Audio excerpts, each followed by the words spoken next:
you're feeling like this guy, a little skeptical about this video. Don't worry, it only takes a few minutes, and it might even give you some new ideas. Consider this. Many tobacco users will tell you that they don't want to quit. Yet most of them would agree that they'd rather be free of tobacco. So maybe it's the quitting part that's the real problem. Are you ready for a different approach? Most of us already know about the health effects of smoking and other tobacco use. We know that it can cause lung disease, clogged arteries, circulation problems, strokes, cancers. Some people even know about the newer research that smoking harms the pancreas, can cause diabetes, and lead to autoimmune diseases. Yet we still don't want to quit. Or maybe we've tried to quit and found that it was very difficult, and now we're discouraged. So maybe it's time we focus on a new way of looking at this problem. First, let's acknowledge what we like about tobacco. That's right, let's find the positive things about smoking or tobacco use. We must be enjoying some parts of this addiction, right? Some people feel like it helps to relieve stress. Others say it helps them connect with friends, relieve boredom, take a break, or find some small measure of control in their lives. After this video, you can make a list of the things that you love about tobacco.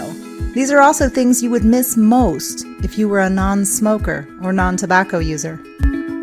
Okay, so now let's think about the things that you don't like about being a smoker or tobacco user. Maybe it's expensive for you or stops you from doing the things you want to do.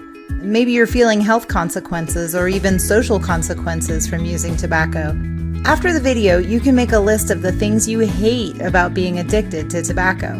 These are the things you won't miss at all if you quit. You can make these lists side by side like this. On one side, we have the things we love about smoking or other tobacco use, and on the other side, we've listed the things we hate about our tobacco habit. And then draw a line across, and this line represents becoming tobacco free. As we cross this line, the things that we love about smoking become our barriers to quitting. If we don't address these things, it's going to be very difficult to cross that line. We deserve the things on that list, whatever's on there, to relax, have a break, enjoy social time, or simply have something to do with our hands. We still need those things. The reason that many quit plans fail is that they don't address these things that we've come to expect in our lives. In order to cross that line and become tobacco free, we're going to have to find a new solution to each one of those items. And the things that we hate most about tobacco use, as we cross the line into being tobacco free, become our motivations. These are now the things that we won't have to dread or feel ashamed about. If you smoke about a pack a day, you're going to be amazed how fast your money starts piling up. It's probably over $200 a month. If you're concerned about health, know that your blood pressure begins to normalize very soon, and within a few months you'll feel a difference in your lung capacity and your energy level. Any medications you might be taking will be working better. Everything gets better when you cross that line. And here's your list of why you're doing it. Before we move on, let's talk about another thing. What happens if we don't quit? Does everything just stay the same? It's not likely. Over time, you're going to spend quite a bit of money on this addiction. Your lung function and overall health will continue to decline. You're aging faster. Eventually, you get very sick. You wind up back in the health system. Maybe it's a stroke or a heart attack, or maybe your blood vessels are collapsing, or you have a wound that just won't heal. And eventually somebody makes you watch this video again. It's totally up to you. But maybe it's time to get this done, shall we? Okay, great. So we have a new approach and now we're ready, right? No, hold on. We're not ready yet. We need to get a few things together first. It's time to build a quit kit. Think about the times of day or situations where you're most likely to smoke or use tobacco. These are your danger situations and your triggers. The quit kit gets you ready for these times. Medication and certain coping skills can be a huge help to get you through this. Your brain has become accustomed to lots of quickly available nicotine, and not having it feels bad. Did you know that you're twice as likely to be successful at becoming tobacco-free if you use the nicotine patch? So the patch helps, but it doesn't fix everything. The nicotine is going in much more slowly, so it doesn't feel satisfying. Depending on how much you smoke or how much tobacco you use, you could also chew nicotine gum, or use nicotine lozenges in addition to the patch. This may help with the cravings that come up during those times of day that you would normally use tobacco. Other medications like Chantix or Zyban are available with a prescription. The nicotine products are available over the counter, but most insurance, including most Medicaid plans, will cover them if your doctor writes a prescription.